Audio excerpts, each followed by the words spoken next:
untuk mendongkrak ekspor dalam waktu dekat ini memang ini menjadi salah satu hal yang cukup berat ya. Nah, tapi di sisi lainnya tentu impor ini juga kita lihat masih menunjukkan tren yang negatif yang tadi seperti saya sampaikan bahwa impor bahan baku dan juga impor barang konsumsi ini trennya masih menurun. Meskipun impor barang modal dilaporkan oleh BPS memang mengalami trennya cukup lebih baik lah artinya tentu, tapi kondisinya untuk saat ini memang kita melihat bahwa turunnya impor ini menjadi sinyal ya bahwa kuartal ketiga ataupun di kuartal ketiga ini probability ataupun pertumbuhan ekonomi kita pun juga bisa mengalami pertumbuhan yang negatif kembali seperti yang kita alami di kuartal kedua. Negatifnya kalau dari Bank Permata seperti apa Mas gambaran persentasenya? Karena hampir semua juga sepakat ya kita akan kontraksi di kuartal ketiga.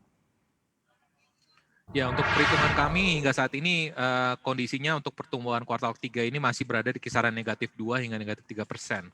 Ya, ini tapi ini akan bisa akan bisa kembali membaik ataupun kontraksinya ataupun menurun apabila tadi pemerintah khususnya dalam waktu dekat ini bisa mempercepat ataupun bisa mengakselerasi stimulus PEN ya, yang dimana kita lihat di sini penyerapannya sendiri memang masih belum cukup optimal untuk bisa mendongkrak kembali dari masyarakat karena ada beberapa pos belanja seperti misalkan BLT dana desa dan juga misalkan kartu prakerja ini harusnya bisa dioptimalkan kembali ya. Di sisi lainnya juga kita lihat juga harapannya untuk di stimulus untuk di sisi supply-nya ini juga memang harus didorong sebenarnya sehingga kita harapkan ya memang kalau kita lihat untuk dikatakan apakah kita mengalami resesi, saya pikir sudah kurang manfaatnya sudah kurang bermanfaat lagi. Artinya kita nggak perlu lagi lah kita ngomongin resesi atau enggak. Yang terpenting adalah pemerintah bisa mempercepat akselerasi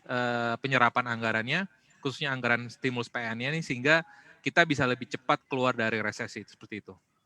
Mempercepat anggaran dan juga spending. Tapi apa sih Mas sepertinya yang agak sedikit holding back dari percepatan penyerapan anggaran dan spending dari pemerintah ini Mas? Apalagi kuartal ketiga ini kan kita hanya tinggal tersisa 1 bulan saja. Di kuartal keempat mana ini yang harus dikejar kaitannya dengan spending dan sebagainya agar kita bisa mengcounter. Kalaupun tidak bisa mengcounter meredam lah. Karena sekarang pertanyaannya bukan apakah kita masuk resesi atau tidak. Sebagaimana disampaikan tadi.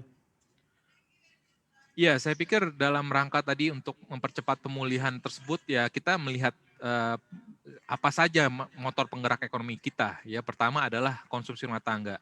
Yang kedua juga adalah UMKM. Yang ketiga dari sisi produksinya juga adalah sektor manufaktur dan juga sektor perdagangan gitu. Jadi saya pikir kalau kita fokus pada motor-motor penggerak ekonomi kita baik dari sisi pengeluaran ataupun dari sisi supply-nya, saya pikir itu akan lebih terarah ya stimulusnya sendiri.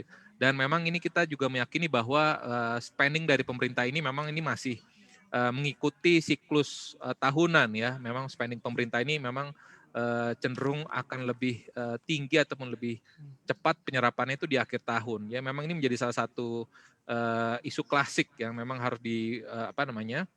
harus dipecahkan masalahnya ya ke depannya.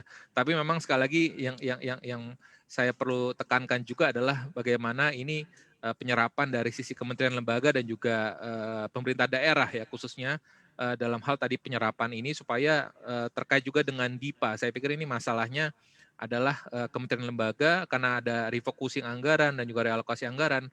Kementerian lembaga dan juga Pemda pun juga harus menyiapkan DIPA yang baru sehingga harus ada harus didorong juga ya bagaimana supaya Kementerian Keuangan ini bisa mendorong kementerian lembaga dan juga Pemda lainnya supaya bisa menyerahkan ataupun menyiapkan DIPA yang baru sehingga penyerapan belanjanya sendiri akan bisa lebih cepat.